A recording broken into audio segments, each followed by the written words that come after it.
Halo teman-teman semuanya, perkenalkan saya Via Arjana Buginting dan pada video kali ini kita akan membahas mengenai uji statistik ANOVA.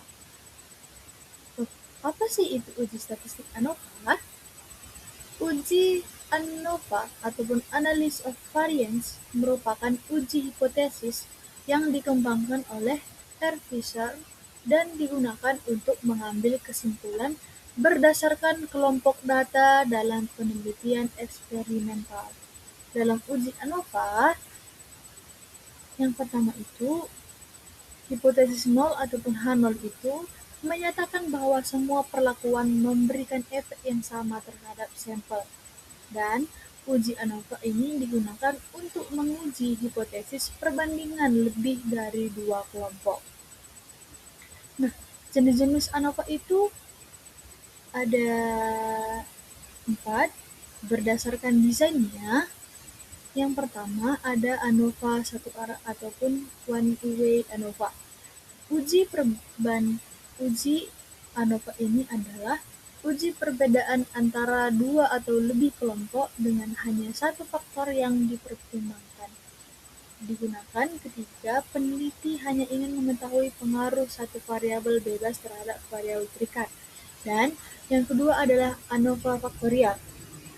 ANOVA ini adalah uji perbedaan yang melibatkan lebih dari satu faktor dan mempertimbangkan interaksi antar faktor, dan digunakan ketika penelitian memiliki beberapa faktor yang diduga mempengaruhi hasil penelitian.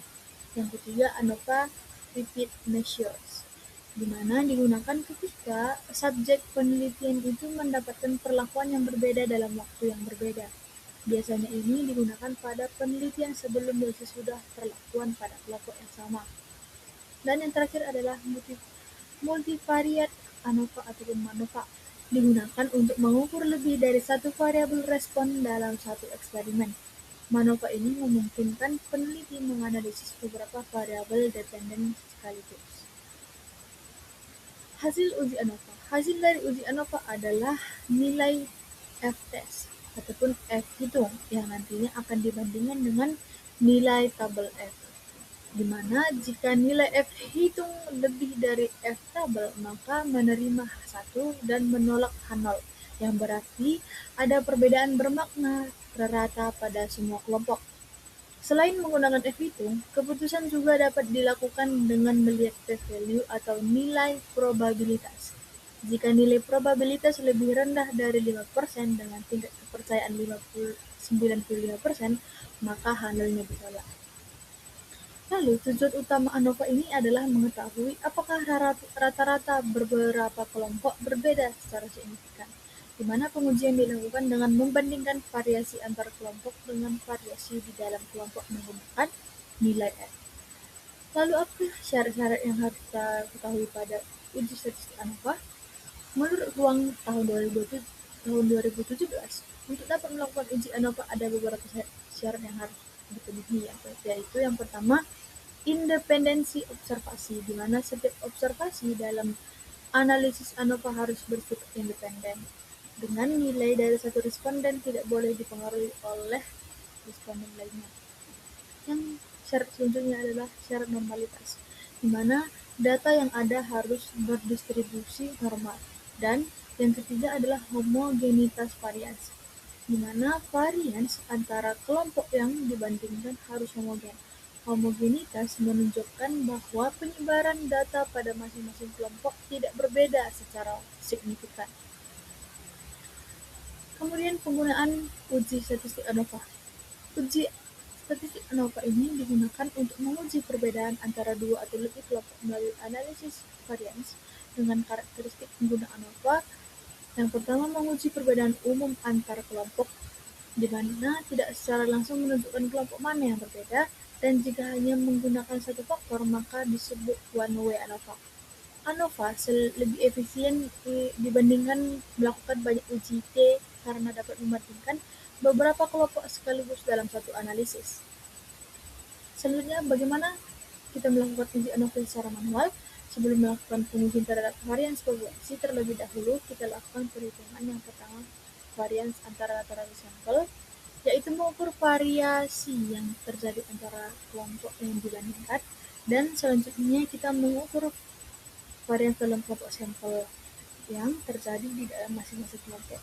Karena prinsip dasar ANOVA adalah membandingkan kedua varian tersebut melalui nilai hitung. Kemudian,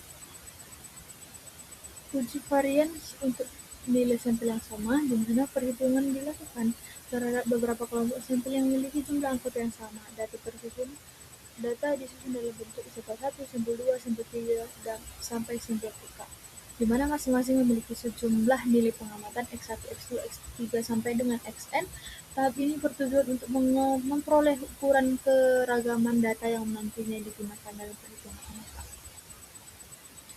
Maka langkah-langkah pengujian ANOVA secara manual yaitu menentukan hipotesis, menentukan taraf signifikan, menentukan kriteria pengujian di mana H0 diterima jika F hitung lebih kecil daripada F tabel, dan H0 itu ditolak jika nilai F hitung itu lebih besar daripada F tabel. Kemudian kita menghitung F hitung, kemudian kita menentukan nilai F tabel, maka kita menarik kesimpulan dengan ketentuan kriteria pengujiannya. Lalu untuk perhitungan menggunakan SPSS untuk uji ANOVA adalah yang pertama, kita memasukkan data. Masukkan seluruh data dari soal kasus ke dalam lembar kerja SPSS. Kedua, kita buat variabel pada variabel view dengan buat variabel nama kelompok, skor, kemudian ubah jumlah desimal menjadi 0, isi bagian value labels sesuai nama kelompok dan skor. Kemudian value labels ini digunakan agar kode kelompok dapat ditampilkan dalam bentuk nama kelompok. Selanjutnya langkah ketiga adalah uji normalitas. Kita klik analyze, descriptive statistic, explore, kemudian factor list. Kita isi dengan nama bidan dan dependent list ini contohnya kita buat 16 bidan. Lalu kita centang normality plots, kemudian continue dan OK. Maka kriteria uji normalitas adalah jika nilai signifikan atau p-value itu lebih kecil dari 0,05 maka data itu tidak berdistribusi normal. Jika p-value ataupun nilai signifikan lebih besar daripada 0,5 maka data itu berdistribusi normal. Setelah kita melakukan uji normalitas, selanjutnya kita masuk uji homogenitas, di mana uji homogenitas ini dilakukan untuk memastikan bahwa varians antar kelompok relatif sama sehingga secara ANOVA itu terpenuhi.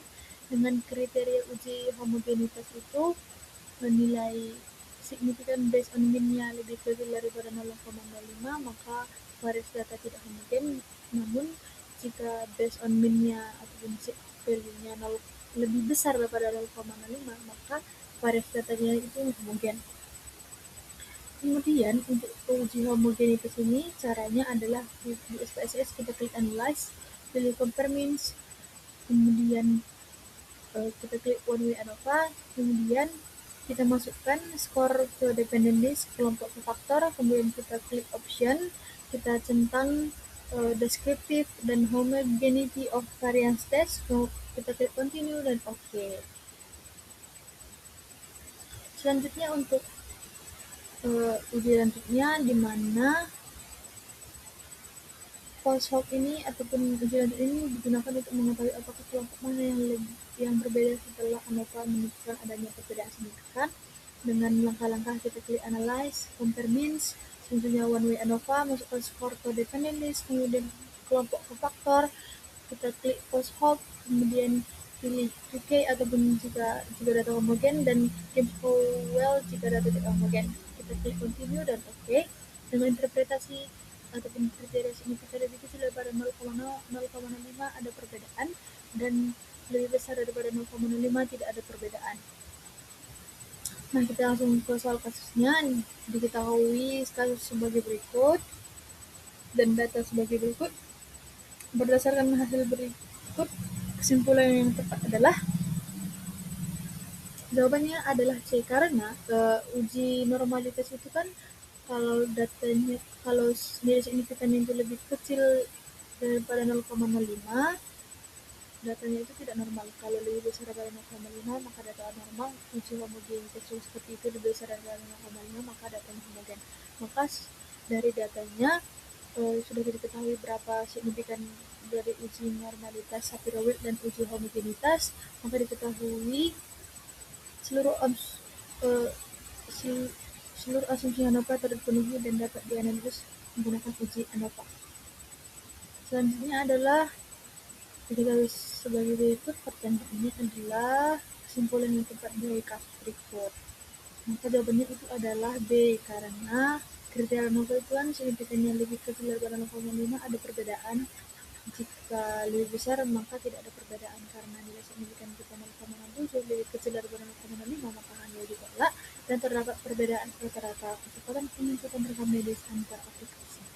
Selanjutnya kasus 3, sebuah rumah sakit memberikan tingkat kepuasan pasien pada 4 kasus pendaftaran, maka berdasarkan hasil tersebut pasangan kelompok yang tidak memiliki perbedaan nyata adalah D, karena eh, D yaitu loket A dan B, karena loket A B itu tidak berbeda nyata karena lebih besar daripada 0,5 karena sesuai dengan kriteria Post-Hoc yaitu karena lebih besar daripada 0,5 maka tidak ada perbedaan nyata.